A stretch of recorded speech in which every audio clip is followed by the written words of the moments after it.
Part 1. The Betrayal. It was an ordinary evening in the quiet town of Brindlewood. The streets, bathed in the pale light of street lamps, seemed peaceful.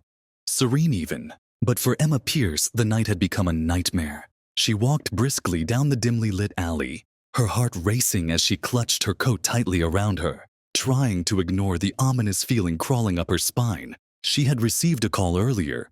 An invitation, or perhaps a warning, from an old acquaintance. The message was simple. "Meet me at the old warehouse.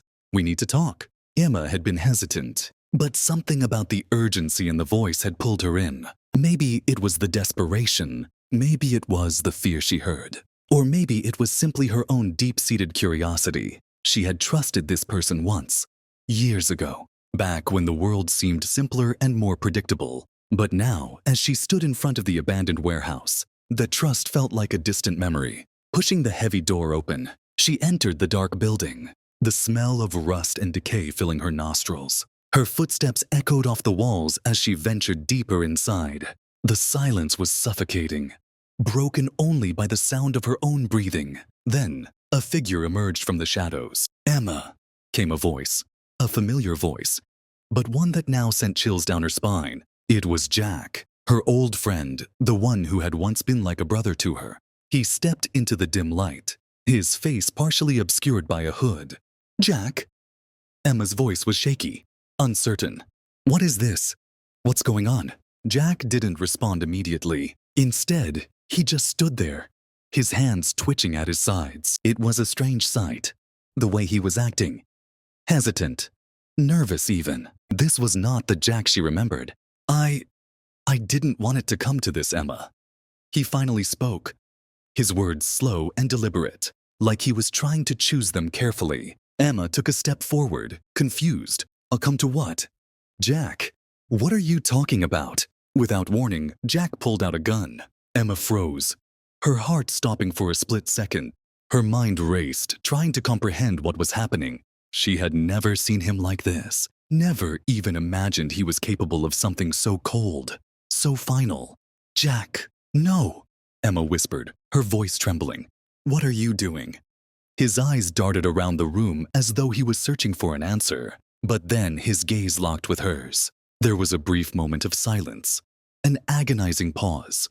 And then, with a quick motion, he raised the gun and fired. The pain was instantaneous. It felt like fire had exploded in her chest, and for a moment, everything went black. Her body crumpled to the floor, and she could hear Jack's voice fading in and out. But it was no longer clear. She tried to move, but her limbs felt heavy, her breath shallow. "I'm sorry, Emma." Jack's voice was almost inaudible now, but it carried an unmistakable weight of regret. This had to happen. And then, everything went silent. Part 2. The God of Death. Emma was no longer in the warehouse. She was somewhere else, somewhere dark and endless. A cold wind swept through the void, and she could feel herself drifting. Her thoughts were foggy, distant, and yet, a strange clarity began to emerge. A figure appeared before her. A tall, cloaked figure, whose face was hidden in the shadows. "Where am I?" Emma's voice was faint, unsure. The figure didn't speak immediately. Instead, it watched her with an unnerving stillness. Then, it finally spoke, its voice deep, yet not unkind. "You have been brought here by death, Emma Pierce," the voice said, sending a shiver down her spine. "Your time on Earth has ended." Emma recoiled, confusion flooding her mind. "No, I can't be dead. I can't be. It's too soon. I was just shot, but I'm not." The figure raised a hand, silencing her. "You are dead, Emma, but not entirely. You still have a choice." "Choice?" Emma's voice was barely above a whisper. "What do you mean?" The figure stepped closer, its presence almost overwhelming. "I am the God of Death, and I have the power to grant you one final request. You will have 15 seconds, only 15 seconds, to take revenge on the one who betrayed you." Emma's heart pounded in her chest. Revenge, betrayal, it all came rushing back. The shock, the confusion, the gunshot. "Jack, you can return to the world of the living for 15 seconds. The figure continued. "And in that time, you will have the opportunity to take your revenge. But once the time is up, You will be gone forever. Her mind raced. She thought of Jack, the person she had trusted, the person who had shot her without warning, the person who had turned his back on her. She was dead, yes, but she was also given a chance to make him pay. 15 seconds. She could feel the rage building within her, and yet she knew that time would be against her. 15 seconds, she whispered, the weight of it all sinking in. What happens if I don't act? The god of death's response was cold. You will never have another chance. Your time will end, and your death will be final. Emma's pulse quickened. The choice was in her hands now. Revenge or oblivion. Do you accept? The god asked, its voice echoing in the vast emptiness. Emma nodded, a sense of determination flooding through her. Yes, and just like that, she was pulled back into the world she had left behind. Part 3. The Return. When Emma opened her eyes, she found herself back in the warehouse. The air was thick with tension, the faint smell of gunpowder still lingering in the atmosphere.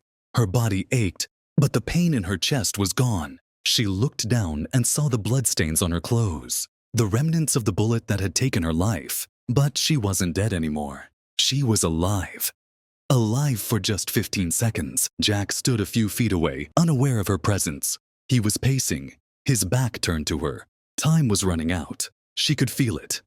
Every passing second was a ticking clock. Emma took a deep breath, the adrenaline surging through her veins. This was her moment. 15 seconds. She didn't waste a single one. She reached for the gun that had fallen to the ground after he shot her. Her fingers closed around the cold metal, and she felt a dark satisfaction course through her. Every second was precious. Every second mattered. She aimed it at Jack's back.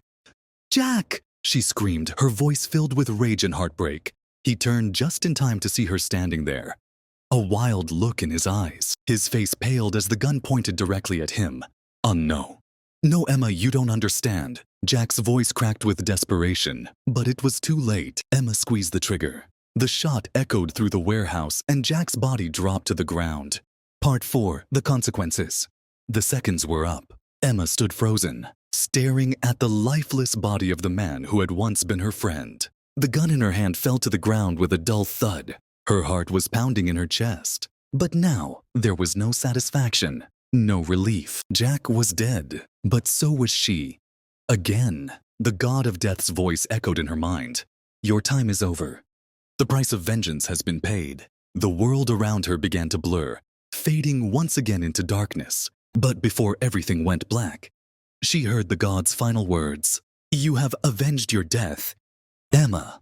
But remember, revenge is never truly fulfilling. It only leaves a void. And with that, everything went silent. Part 5. The Final Revelation. When Emma opened her eyes, she wasn't in the warehouse anymore. She wasn't in the void of darkness either. Instead, she found herself in a room, bathed in soft light. The air was warm, the scent of flowers filling the space. It was a place of peace, a place that seemed too serene to belong to someone like her. The god of death appeared before her once more. You've done it, the god said, a note of something resembling approval in its voice. You avenged your death. You made the choice. But what happens now? Emma asked, her voice soft. The god of death paused, its presence almost contemplative. You have fulfilled your purpose. But remember, vengeance is a double-edged sword. It may bring justice, but it can never heal the wounds it creates. Emma looked down at her hands, the weight of her actions sinking in. She had avenged her own death, but in the process, she had lost something far more precious, her own sense of peace. And in that moment, Emma understood the final truth. Revenge, no matter how justified, would never bring her back what she had lost. As the light around her grew brighter, she closed her eyes, knowing that this was the end of her story. But it was also the beginning of something else, a deeper understanding of the cost of vengeance. The void claimed her once more,